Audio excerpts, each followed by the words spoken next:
ইতিহাস বিকৃতি করেছেন রাজ্যের মুখ্যমন্ত্রী। ভারত ভাগ করতে গিয়ে বাংলা ও পাঞ্জাবকে ভাগ, শায়েস্তা করতে না পেরে বাংলা ভাব, পাঞ্জাবকেও একইভাবে ভাগ করা হয়। সংবিধানকেও মানছেন না মমতা। কি মন্তব্য তার! নতুন ইতিহাস রচনা করছেন মমতা বন্দ্যোপাধ্যায়।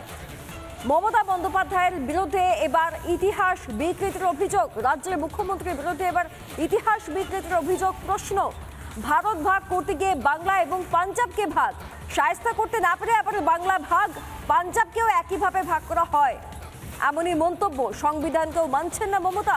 নতুন ইতিহাসের রচনা করছেন কটাক্ষ বিজেপির। কি বলেছেন আসলে মুখ্যমন্ত্রী, আগে সেটা শুনুন।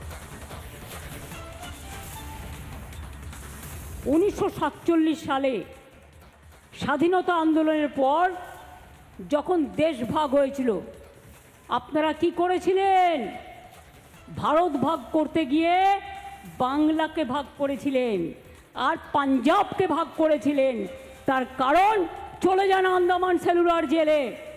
আমি রেপ্লিকা তুলে নিয়ে এসেছি আলিপুর মিউজিয়ামে।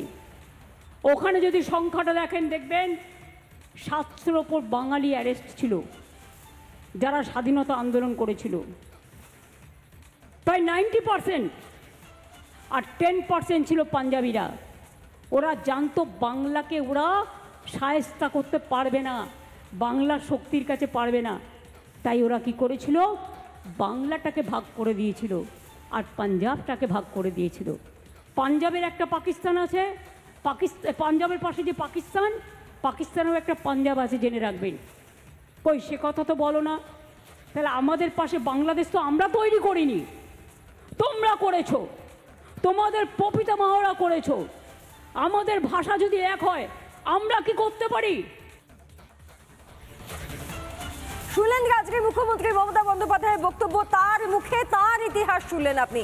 তার এই বক্তব্যের ভিত্তিতে রাজ্য বিজেপির সভাপতি শ্রমিক ভট্টাচার্য কি বলেছেন একবার শোনাবো। ইতিহাসই নতুন করে বদলে দিচ্ছে। উনি যে রাজনৈতিক দলের গর্ভ থেকে জন্ম নিয়েছিলেন, সে সময় প্রত্যেকটা ওই হিন্দু কংগ্রেসি বাঙালিদের ভোট এই প্রাদেশিক আইনসভায় পশ্চিমবঙ্গ সৃষ্টির পক্ষে পড়েছিল। উনি তো কবিতা লিখতেন, ছবি আঁকতেন, সুর দিতেন। উনি ইতিহাস লিখছেন আবার কবে সেটা জানা ছিল না, আজ থেকে এটা সংযোজিত। নানা ধরনের কন্টেন্ট দেখার জন্য লাইক করুন, শেয়ার করুন আমাদের ফেসবুক পেজ, সাবস্ক্রাইব করুন আমাদের ইউটিউব চ্যানেল।